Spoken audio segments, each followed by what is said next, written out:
Down 3, facing another 4th and 1. They're not going to let Cam run it. They're going to throw a low percentage pass with the pressure in the face. Yeah, notice that Tampa Bay got more aggressive, started blitzing. He had a man in his face trying to make that pass. Down 6 now, under 2 minutes to go in the game. Cam looking for DJ Moore. No good there. Panthers now closer to the end zone. Same drive, a $142 on a 2nd down. That's Newton missing Samuel again. Cam Newton struggling. And then, of course, it all comes down to this. On a 4th and 1 in the final minute and a half, down 6, they motion Cam out before the play is snapped. He never gets a chance to be a part of it. Christian McCaffrey stuffed Cam Newton. A tough night, and the Panthers lose at home again. I have to be better. No matter what physical condition I'm in, no matter what foot, shoulder, I ain't get the job done tonight, man, and it's frustrating. I wish I could say something other than that, but that's the facts. And it's time for me to look myself in the mirror and do some real soul searching, because I had opportunities tonight and I didn't get it done. It has been a very tough season. Goes back to last season. Last night's loss extends Cam's losing streak to 8 games. It's the longest in his career. Diving deeper into the numbers for this year, he has the 2nd worst completion percentage throwing to open receivers. And last night when pressured, he was 0 for 10 and sacked 3 times. So a very tough start to this season for Cam Newton. Very quickly, before we get into the big picture, for those just joining us, the last play of the game, they take him out of the play entirely and they snap it directly to Christian McCaffrey. What did you think of the call? He got him all the way down there. It wasn't pretty, that drive. He missed a couple throws, but he got him down there. As a quarterback, from my perspective, if you're going to do something like that, if you're going to snap it to the running back, it better work. That's all I used to think. What'd you think? Ron Rivera put the ball in the best player's hands. That's Christian McCaffrey, to give them a chance to win the game. Period. Cam is the quarterback, and yes, he got them down there. He has to. He's the quarterback. Christian McCaffrey's the best player on the team right now. They put the ball in the best player's hands to try to win. Okay, so a variety of opinion on the little picture. Let's go to the big picture now on Cam Newton. I want to read you something that Ed Werder reported. He reported that Todd Bowles, who is now the defensive coordinator of Tampa, told his players as they were preparing that their film study showed that Cam Newton still has a powerful arm, but all his quickness as a runner is gone. John Vilma, as you watch him, what do you see? I saw exactly what Todd Bowles just told his defense was to go get him, blitz. That's what it means. Because you notice they didn't say he's still accurate down the field. He didn't say he's still making the right reads down the field. They just said he has a big arm. So you watch this series right here. It's 3 plays where the offensive coordinator and Ron Rivera said, we're going to put in your hands, Cam. And you know what Todd Bowles did? He said, great, I'm going to blitz him and let's get after him. Look how inaccurate all of these throws are. These are 3 straight plays now in the 4th quarter deciding the game. All bad throws because why? He can't do it. He can't get it done sitting in the pocket like that. He's not a pocket passer. Listen, I've been saying this on the air for years, and it's not an original thought, but the one thing that we've never really seen in the NFL is an old running quarterback, because these guys, the hits start to add up, and that's what's happening right now to Cam Newton. Have the hits just taken a toll that maybe he can't overcome? He's rushed the ball almost 1,000 times in his career, including the playoffs. That's a lot of times. He came out the year before Andrew Luck. Andrew Luck just retired because he took so many hits, because he's been banged up so much.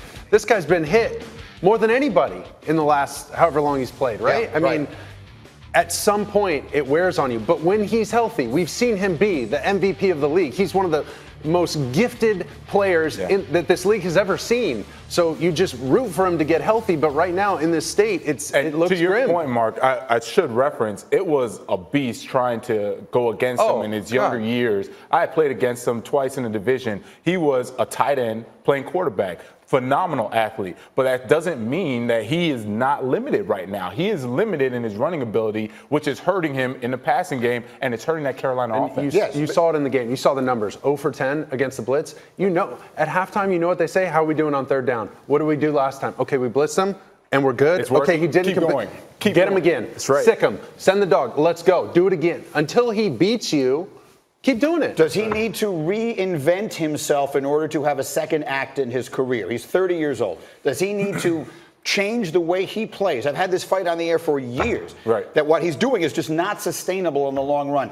Does he have to, and do you think he can play differently and be an effective NFL quarterback? So, yes, I think he can be an effective NFL quarterback, changing the last few things that he needs to do. The little things being start him off early on a sprint out, get him out of the pocket early so he gets into a rhythm. Yep. He's a rhythm quarterback. Once you do that and he has some confidence, his body language changes. He does all of body language is right. story. Exactly. Now he wants to throw the ball and he's got energy. That's what they need to do with him. But that's one of the problems because he looks like Superman. They treated him like he's Superman. But unlike Superman, he's actually a human being. And at some point, you just can't get hit that many times. So that's how week 2 of the NFL season began. We have a very interesting slate of games coming up. And let's start taking a closer look at those here. And it begins with the Cowboys on the road at Washington. Dak Prescott trying to build off his week 1 success, while Ezekiel Elliott will try to gain some momentum as he works his way into the offense, having missed most of camp. Saints and Rams meet in L.A. This, of course, is a rematch of last season's NFC Championship game that wound up changing rules in the National Football League because of that bad call. You don't need me to tell you about that again. Sunday night, it's the Falcons hosting the Eagles as Atlanta looks to avoid their first 0-2 start in over a decade. FPI has this game as a virtual toss-up.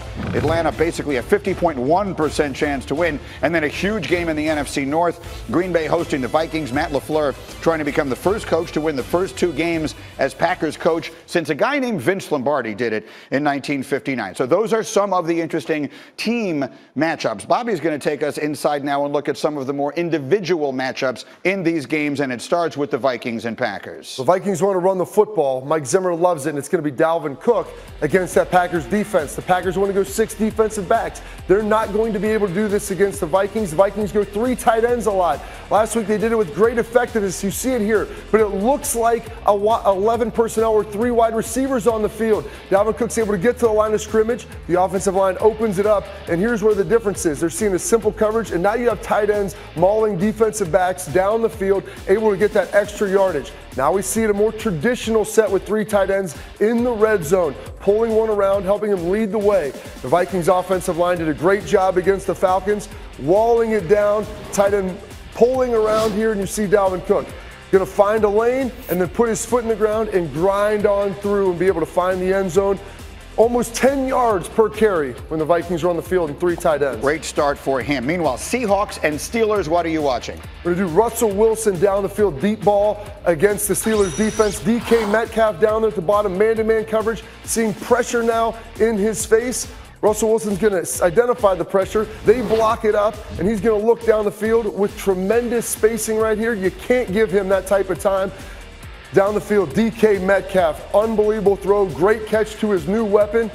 Let's take another look at this here with one of his more consistent weapons, Tyler Lockett in the slot. How are they going to get him open? A little bit of play action, buy a little bit of time.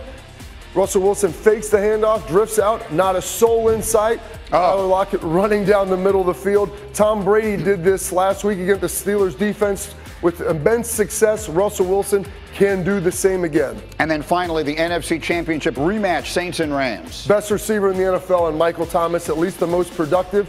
Victimized in the first game. The next game in the NFC Championship game, he has Aqib Talib at the top of the screen, locked up on him in man-to-man coverage. Drew looks over there. He wants to come back. But Aqib Talib, he's too big. He's a physical matchup for Michael Thomas. He gives him some problems. You can see he doesn't get the separation. Sure, he completes the pass, but it's for a very minimal gain as he wrestles him to the ground. Now at the bottom, they have Marcus Peters on him. They didn't like that matchup. So what are they going to do? They're going to give him a little bit of help. They do not want Michael Thomas to take advantage of this defense. He motions inside. Drew wants him on the under. All of a sudden, he looks up. He identifies safety cheating, double coverage, Greeny. Nowhere to go with the football to Michael Thomas. He has to look down the field, try to hit his tight end. Not open, incompletion. Really good. And so just very briefly, are you telling me that if I have Michael Thomas on my fantasy team, I should be worried about this game? First time, he did a great job. Last game, 4 catches, not the production. I would be worried. Okay, very good. That's extremely well done. Looking forward to a good weekend.